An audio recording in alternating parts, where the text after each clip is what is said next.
Okay. All right. Hey, everybody. Welcome back to Rebel Boss. I am stoked for this conversation with my friend Hannah. Hannah has a super cool story. By the age of 27, she had generated over $2.7 million in sales from her Etsy and Shopify brands, achieving a profit margin of over 30%. She's truly shared her journey in real time, offering more than 2,000 hours of free training in her YouTube channel. So definitely check that out. And she is excited to share her step-by-step process for setting your business up for ultimate success, along with all the nitty-gritty, exciting details that most people like to overlook when becoming a top seller. Hannah, we're so excited to have you here. Thank you so much. Thank you so much for having me. Okay, so let's just dive in. I like to keep these interviews like short to the point, full of juicy information.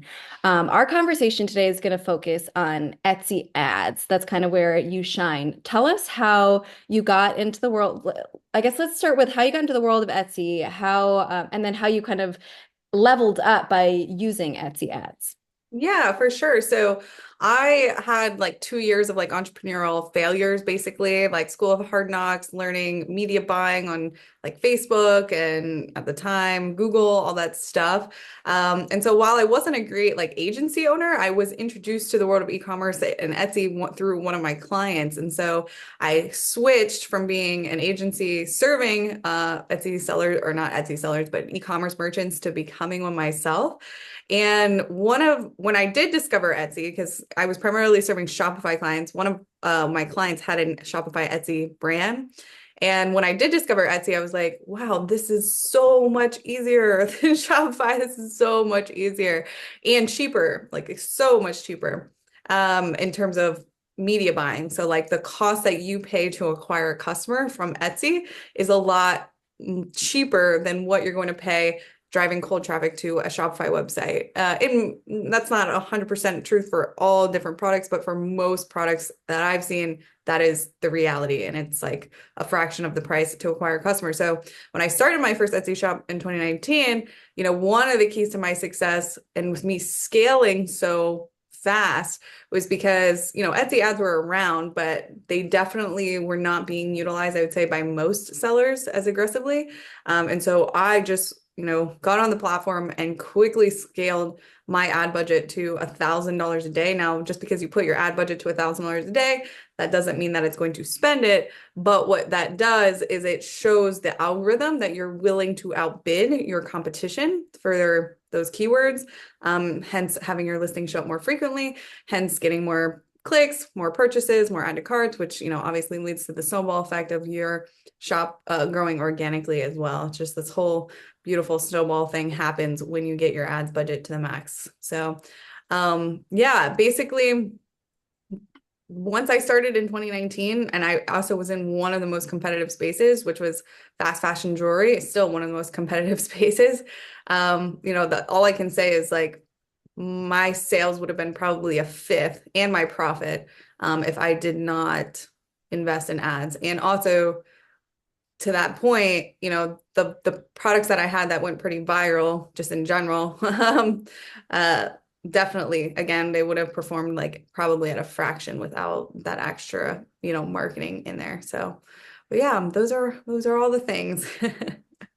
So I think some people have this fear, and I think this is kind of where my head goes with ads, is if you start to pay for ads, Etsy will be like, "Oh, you're somebody who's willing to pay for ads, so why should we give your listings traffic without you paying for ads?" Is any of that thought process true to an extent? No, there's just no data that supports that, right? Like there's no data I mean, that's definitely like I would say a common fear, not just on Etsy, but like even on Amazon PPC or like YouTube and stuff like that. It's just there's no documentation that says that's true. So the pros definitely outweigh the cons, right? Like there's more opportunity cost. Like if you had to choose which option, there's more opportunity cost by choosing to opt out. Let's just put it that way.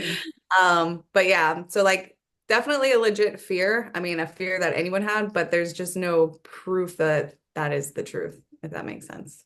Yeah, and it sounds like based on what you're saying, you really believe that your listings would just not have done as well had you not gone that Yeah. route. So for example, like I can pull up a case study. Like I actually just ran a case study on one of my brands in 2023. So in 2023, actually, we can actually just show you here um, I can actually pull up my whole little case study that I made. But basically, essentially, the moral of the story is in 2023, which is not last year, we're in 2024. I haven't ran the numbers for 2024 yet, but the year just ended. But in 2023, we spent about $43,000 on Etsy ads. And the minimum profit loss, if we didn't spend that $43,000, would have been $34,000 of profit. So not just revenue, actual profit. And the reason why that's a minimum loss is because I also ran ads in 2022. So there's a whole boatload of sales that you can't attribute to the sales that we made in 2023 because we were running ads also in 2022, if that makes sense. So for Mhm. instance, like when you get purchases, you get reviews, right? And if that 5-star review with that beautiful picture came from a sale that was made via an ad, right, that contributes to people converting on your future Yeah. sales. So there's this whole snowball effect of things that you can't attribute. I'm trying to pull up my slide decks here, but it looks like it's frozen. But I have a visual. I actually have a whole free ads course that goes through this case study. So you can prove this to yourself not only with Profitry, my tool, like you can look at, okay, what would I have made if I didn't invest in this listing? But then you can also optimize, so you can see what listings don't make sense financially with ads on. And I think that's another thing that people get really scared about because just because a listing sells well organically, so you're going to post a bunch of listings, right? So out of every 100 listings that you post, there's going to be a percentage of those that sell well, right? Not all of your listings sell well, right? And that's a smaller pool. So you have a big pool of your data sample that you're posting, right? And your job is to feed things into that pool. Out of that pool, you're going to have a second pool that says these sell well organically. And then if you go do marketing for your store, you ideally are going to have a third pool that says, here's the listings that not only sell well, but they also make sense financially with your ads on. So not everything that sells well makes sense financially with your ads on.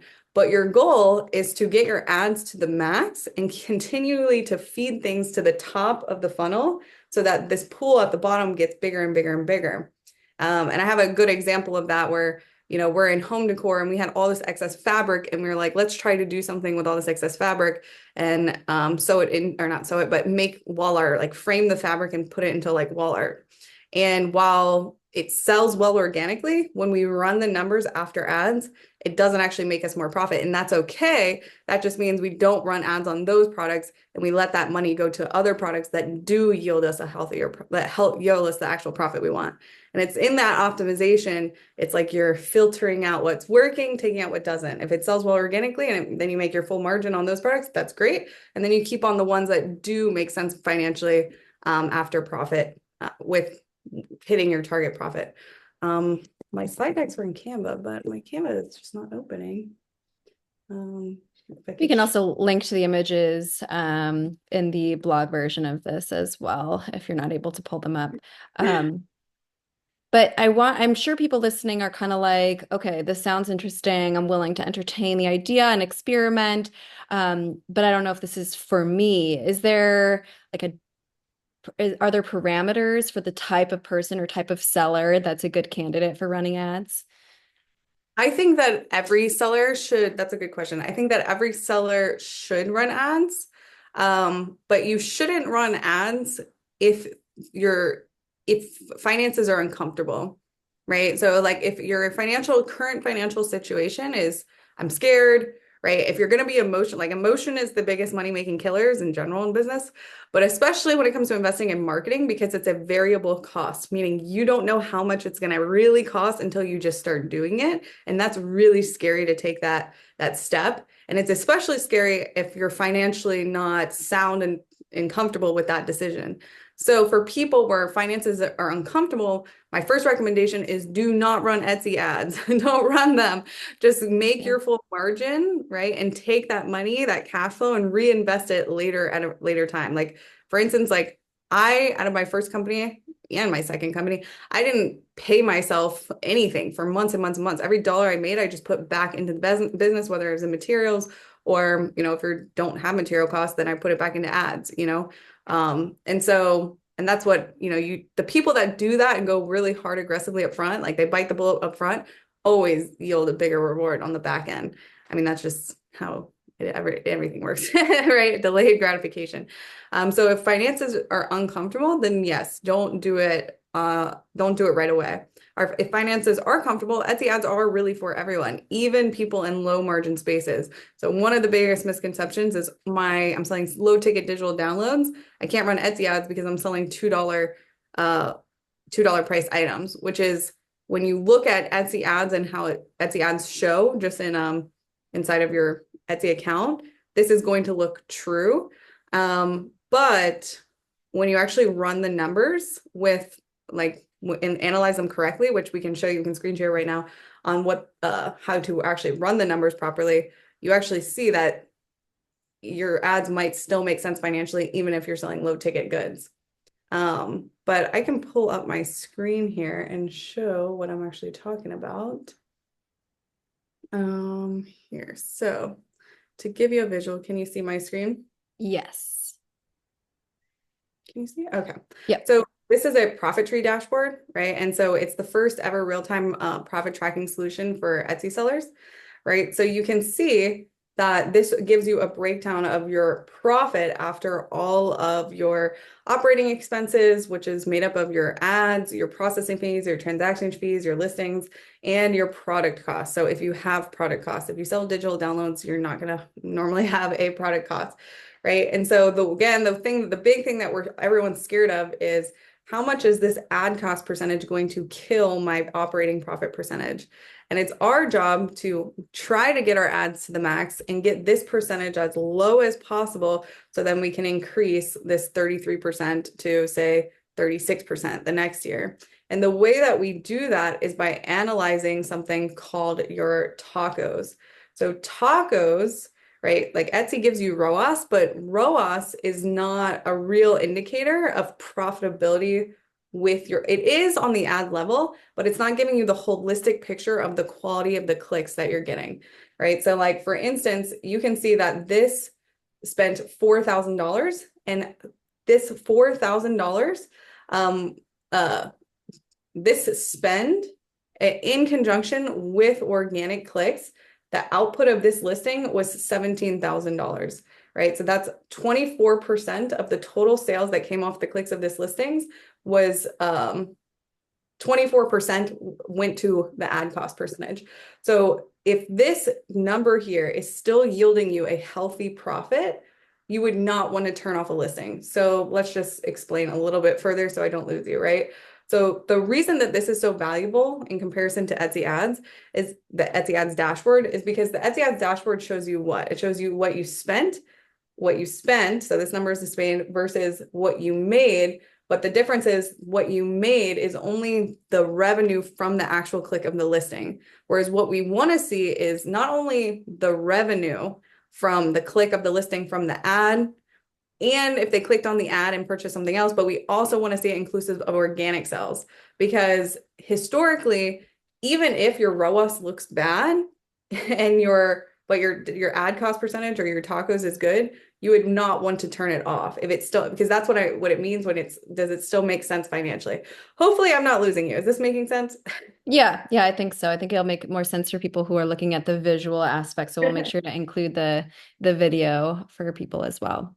Yeah, so the key here is that, and this is the same way that like Amazon sellers do their ads, right? So even if ROAS, like the return on the click, like the ROAS is bad, like say your target return on ad spend is 3 and it's only 2.8, but then you analyze tacos and tacos is still clearing a healthy profit, you would still want to keep the ad on because the quality of those clicks, whether it was paid or not, is the result is this total amount of sales. And there's also, again, with ads, there's a bunch of unattributed moments of truth that happen that you can't contribute, right? Like someone could click on it today, but they purchase, Hmm. three months from now, in Easter or something like that, right? But that click and that add to cart happened because of that ad, right? Or there's so many different things, right? They saw it on mobile, but then they went and brought it on, they went to go find it on desktop and they didn't click through the ad. And so that is why historically you would want to keep this on if it's still hitting your target profit. Now it's up to you to decide what is your target profit. So here it's showing 24%, right? And maybe 24% is not good for you because when you look at it, so this listing is clearing a 58% profit margin percentage before ads. So if you do 58 minus 24, what is that? 29 or 30? Math. It's math. Math, right? So it's just what 58 minus 24. I don't know if I'm a little slow on this one, but 58 minus 24 is just over, yeah, 34. 34.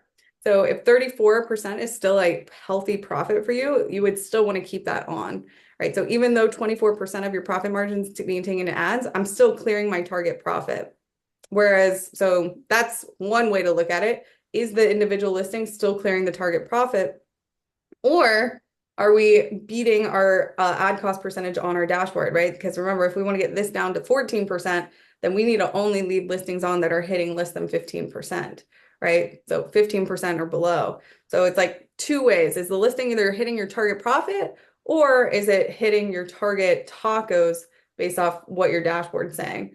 Right? Like you can already see, and that's kind of like your threshold. Like if you're always trying to beat your overall shop at 15%, then anything going over 15% is kind of getting your attention to say, oh, okay, this is at 24. Oh, okay, but it's still hitting our target profit goals, which is over 30%, right? So this one was at 34% still, right?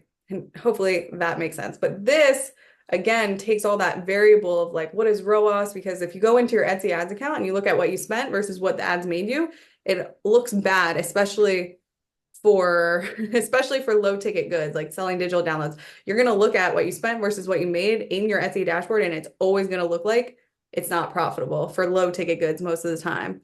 But when you analyze it in this way, you're like, wait a second.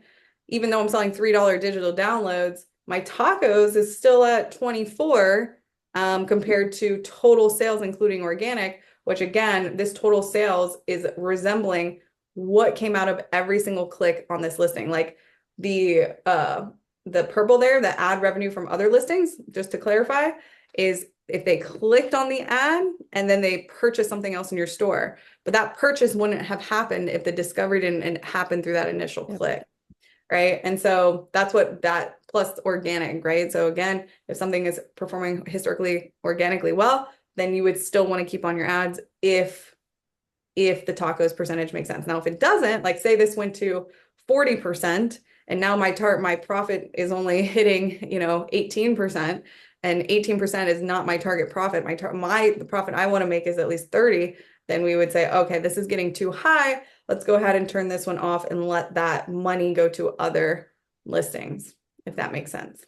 Yeah, so I think to kind of boil it down, it sounds like we know that the Etsy dashboard for ads is lacking significantly, right?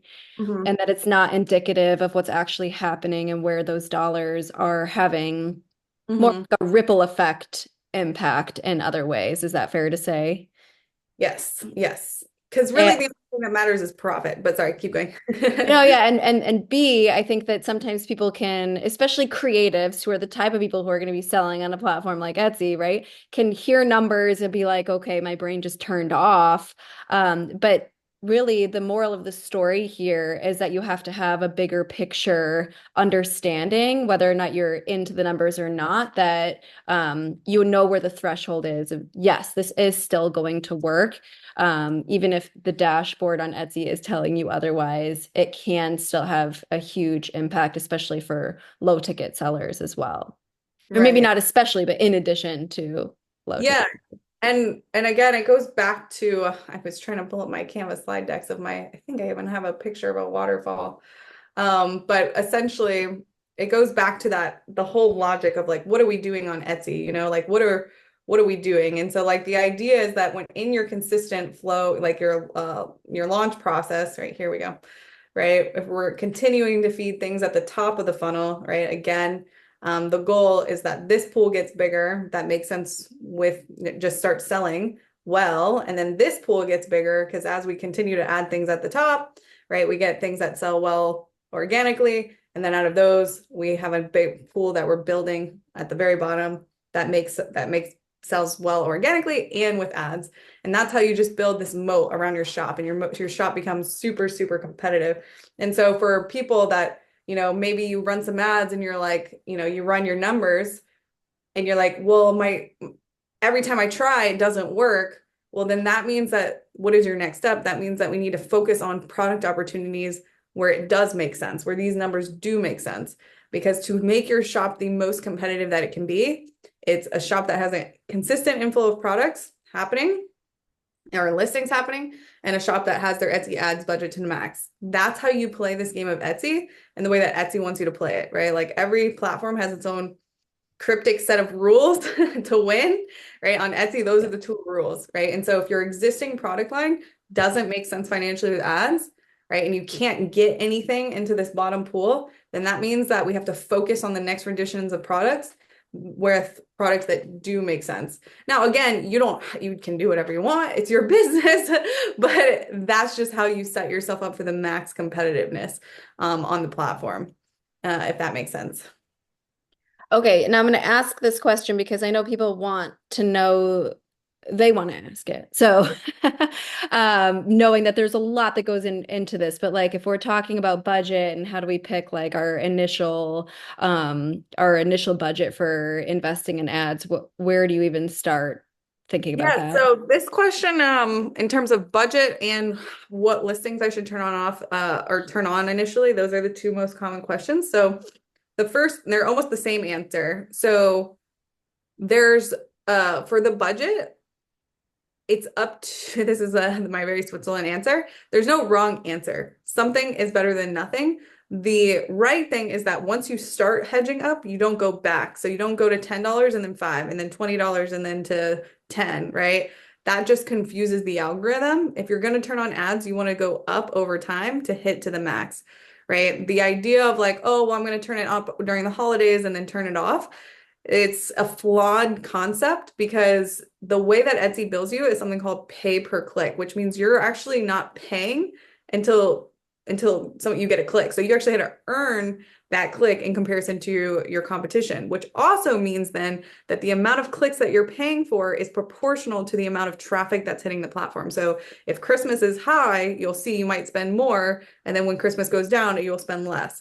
So it's not that like you spend seasonally or anything like that. But back to your question, something is better than nothing. And there's pros and cons to doing both. If you put your budget high, like when I first launched, I put it at $15 a day on all my listings and I never looked back, and I start tweaking the dials or trimming the fat on the ones that didn't make sense financially with ads and just ripped off the band-aid really fast. If finances are uncomfortable, then you go the safe route, which is $5 a day, $3 a day, right? The pro is you're going to spend less upfront. You still have to spend it, like the end amount that you're going to end up spending is going to be the same. It's just how fast or how slow do you want to go? You still have to spend because you have to collect data to see, basically, is it going to hit my target tacos?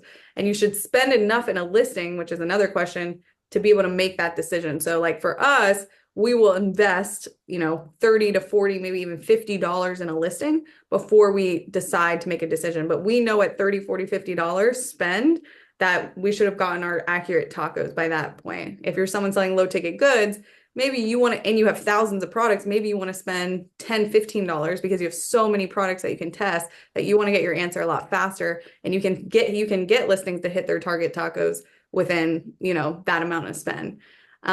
So something is better than nothing. Once you go up, you don't want to go down. You just want to optimize. And then as far as should you put on all your listings or just some of your listings? I'm answering questions that you did not ask. I'm sorry. No, please, please. And then some of your listings versus all of your listings, right? The aggressive approach is turn it on for everything, give everything a fair shot, let everything spend until it hits a threshold so to make a decision. Or the safe play again is only turn on the ones that organically make a sale first. So if something made a sale organically, that's a good indicator that you can go ahead and put some ad money behind it. But you do have to let it spend a good amount. And one of the biggest things that kills people's ads is they start analyzing it every single day. Well, they Mhm. look at what they spent versus their daily sales, and like it's not working. And you can't get any accurate key performance indicator, or you can't make a decision in only 3 or 4 days of spending. You're going to have days where it spends and maybe your sales completely suck, but you have to look at a big picture of time. So like month over month and see what's happening month over month. And then So look, go ahead. when you say that you are investing like $30 per listing and like that's your initial investment, but then you said that you spend maybe $15 a day. So how long is that window of time that you're letting it sit and collecting data on it? So I used to use time as a variable, like as far as like, because every listing is going to spend at different rates. Some Mhm. listings might spend really fast. Like you actually, that listing might spend $30 in 4 days, depending on what the listing is. That was what happened with our wall decor because our image was so like it was such a cool, unique image that we were getting a lot of clicks. And I think it spent like $2,000 in the first month. And it did not like we barely were breaking even after ad spend. And it was just because the image was really good, but it just like it wasn't Yeah. converting. The listing wasn't converting. So that happened really fast. Whereas like other listings you'll turn on and it might take a year to spend $2,000, right? So I don't really look at time as a variable. I only look at how much it spend and did it spend my threshold. So everyone will have like a threshold of uncomfortableness, right? So our uncomfortableness is at $30 to $50. All right, we know that we should be able to make a decision of whether this thing is staying on or off after $30 to $50. For someone selling low ticket goods or print on demand where they have thousands of listings, right? Maybe like I said, you want to only spend $15, $10 because you have so many listings that you can test that are doing well organically that you can make your decision faster. Does that make sense? Yeah, totally. Okay, any other like absolute must know details on ads for people who are like, okay, I'm a little freaked out and I'm not sure if this is my cup of tea. Yeah, I mean, at the end of the day, like there's no rush. Like again, it's just up to what you're comfortable with. But I think if you people have the basic foundation of understanding what's winning, hopefully that gives you the confidence. Or even like this is an example of something I see all the time. So actually, let me just share my screen one more time. Okay, so for example, so even if you were somebody, can you see my screen? My second. I don't see it. No. Oh, here we There go. we go. You see the screen? Yep. So this is one thing that I kept like sometimes people are sitting on gold mines and they just don't even realize it. So like even if you've only been running ads for like the last month at $5 a day, that's still some data that's locking in your ad cost percentage. So at $5 a day with your existing data sample of listings, let's say that your ad cost percentage was 15%. And when you do that, right, and you don't need Profitry to do this, you can run your numbers yourself. You can look at what did it spend for the whole shop, not on the listing level yet. I've been Mhm. spending $5 a day for the last 30 days because you need a month of data pretty much. And that locked me in at a 15% ad cost percentage. And then when you run your profit numbers, oh wow, after we spent this 15%, our profit was 33%. And 33% is a healthy profit for us. So print on demand people normally want to keep their ad cost percentage at around 10%, 10 to 12% because they have low ticket goods, right? So if you're in print on demand and you've been spending $5 a day with your data sample of listings that are turned on with ads and it's at 10%, then that means then you turn that $5 a day into $50 or $500 in theory, if you don't change anything, like you don't launch 500 new listings tomorrow and turn those ads on, if you turn that ad budget up, that doesn't mean that this 15% is going to jump to 50% because it's that your ads are being shown to the same quality, the same data sample of people at $5 a day versus $50 a day versus 500. It's just that you're increasing the top line. So it's a proportional scaling in theory, right? Now there's variables that will affect that. Like if you turn on, like I said, if you go tomorrow and launch 100 new listings and put ads on for all of them, then that could cause this to shoot up. But if you have a data sample of products and you change nothing else, and you are only spending, like I said, 5, 10 bucks a day, and you've locked in a healthy ad cost percentage or ad cost percentage that's yielding you a healthy profit, then all you do is just turn up your ad budget and let it do its thing. And not freak out in 3 days if all of a sudden you see a little drop or something like that. But that's Yeah. completely normal. Like in theory, it's proportional because again, it's pay per click. So you're only paying if someone clicks. And if all you're doing is just increasing the amount of potential clicks that you can get, that ratio of all, how your ad is being shown and the clicks that you're getting, you're just getting more clicks, which means you're getting more sales because it's not like all of a sudden your conversion rate's going to drop, right? Because it's Right. the same data sample of people. So that's like some in a lot of cases, like people that are just kind of tiptoeing around ads, but they have been spending something. So a lot of times, like when you look at their numbers are healthy, and that's literally their lowest hanging fruit. And it's almost just like a mental block that they have of like turning up Yeah. and, being scared. But that should give you, a lot of confidence just by looking at this one metric that is your ad cost percentage. And I then, think, go go ahead. Oh no, I was just saying last thing was, and that then sets the standard of what your Yeah. target tacos are Mhm. basically. But that's basically it. I think that for me, like what I hear when you're talking about all of this is that, and as somebody who has run ads before, I feel like knowing your numbers, going back to what you said at the beginning, it's very, and you have to remove yourself emotionally, and knowing your numbers are telling the story of what's actually going on versus just looking at the amount you're spending. And that like going out of your bank account is the most important. So like having a tool or just having a good system to track all of that stuff sounds like it would be the most integral part of a successful adventure. Yeah, exactly. Emotions. It's scary. Absolutely. Okay, so you are giving our listeners 1 month free of automated Etsy profit tracking and ads optimization, correct? Yes, yes. Cool. Okay, so that's on Profit Tree. If you guys were watching the video version of this conversation, you got a glimpse of the dashboards there. Anything else you want to say about No, that tool? no. I mean, other things I can say, message us if you need help. I mean, I'm still answering our intercom messages. So, and yeah, my YouTube channel, I mean, we have free courses out there, just so much content, so much free content out there and resources. So, any question you have should exist in there somewhere. Awesome. Lots of experimentation, but that also means there's lots of opportunity for success. For sure, for sure. All right, Hannah, this has been really fun. Thank you so much. Appreciate it. Thank you for having me on.